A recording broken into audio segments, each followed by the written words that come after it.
Hello, my name is David O'Brien.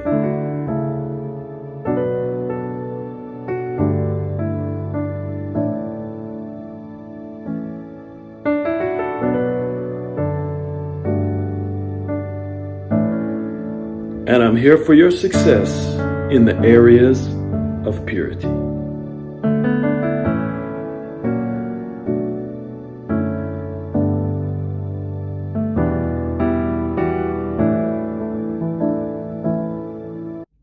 Hello, welcome back to the Purity Forum broadcast. My name is David O'Brien. I'm the Bondage Breaker. Glad that you've joined me this afternoon. If it's afternoon where you are, wherever you are, whatever time it is, I'm glad you're here. Because today we're talking about rebuilding the walls of your life. Now, this presupposes that walls have been destroyed or removed. And you can rebuild the walls that were taken down not in your life, but in generations prior to you. You know, when a baby's born, they don't have walls. They have the protection of whoever catches them out of the womb, so to speak, and brings them into this world. And thankfully, most of us survive. But oftentimes we're raised by parents who don't have all the walls of their life intact, and they pass down what they know or don't know to us. And we can actually live life vulnerable because there aren't certain walls in place that God designed for humans to have. And so it's important to rebuild walls of your life, even if you've never had any torn down. Maybe you never had the right walls. And then for some people, you had really good walls, which can represent ability to keep yourself safe in this world, in different areas of life. This is the Purity Forum broadcast. We're talking about purity.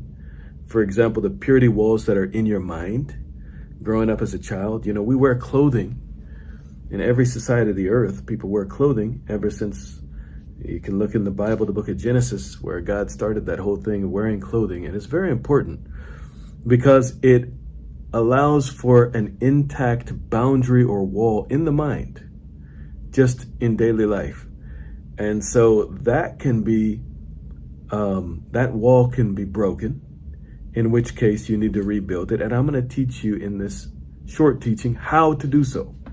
So God will help you supernaturally to rebuild the walls of your life.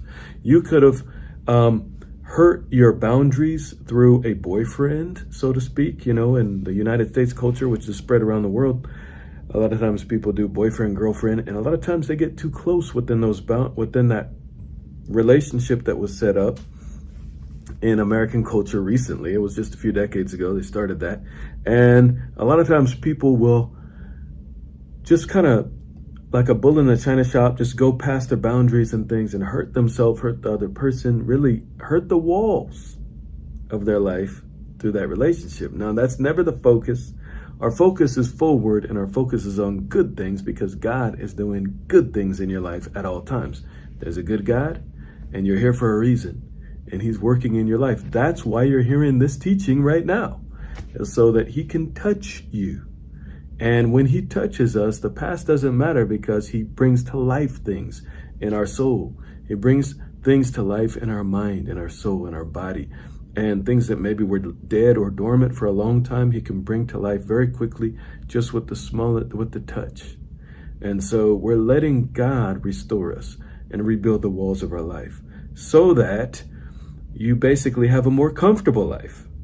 You know, if you don't have a wall, the wind will blow in to your living space and it can cause discomfort. It can actually disrupt the work that you're doing, what you're doing in life. God has things for you to do. And imagine you've got everything lined up, you're working, you have assignments, and a gust of wind blows in and the papers fly everywhere. You know, you have to then go collect them. You have to figure out where you were, get started again. It can be time consuming and it could be annoying. But when you rebuild the walls, the things that would have brought an interruption to your productivity are stopped. It's not that the wind didn't stop. The wind did not stop. It's not that the wind stopped. It still blows, but it can't reach you because you're inside of secure, strong walls. So how do you put those walls in place in your life? First of all, I want you to understand that truth is a wall. Truth is a wall that we can stand behind. Living truth. Now, truth comes from God. It comes from his mouth. And it relates to things about us and many times the unseen realm. And it relates to things about our relationship with him, relationship with us. There's a lot of things about truth. But basically, you know truth because it comes into you by God. It comes out of his mouth. When that happens, it is the potential in you to create a wall on the outside of you. Receiving the truth, it feels good. It enlightens you. It does something no knowledge on the earth can do. And you know that. Those of you who know what I'm talking about, you know what I'm talking about. But know this, once you first received it, now you have the potential to turn it into a wall. It's not solidified yet in your life or for your life. It is like soft concrete still. It needs to harden. And how does it harden? By utilizing it, acting based on it, remembering it. First of all, you have to remember it. Secondly, go ahead and speak it. Let it become part of your vocabulary. That's how you know that it's in your life to the full, to overflowing. It comes out of your mouth. And then, very importantly, stay within that truth despite opposition. In other words, there will be a test. There will be some sort of a reason, something trying to draw you away from that truth, to think or act on a lower level, almost reality.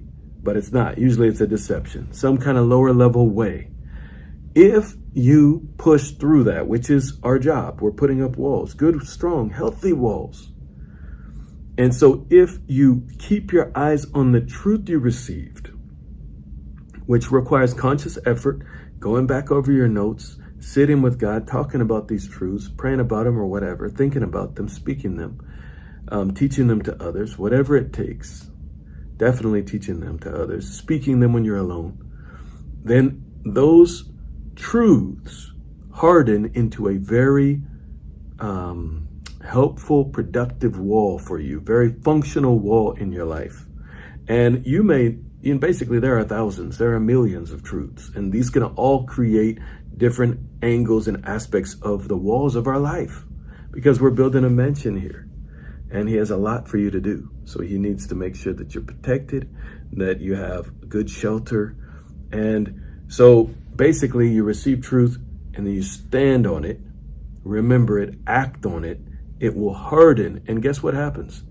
Then it blesses and affects your relationships. It blesses and affects your work. It allows you to feel secure and at ease.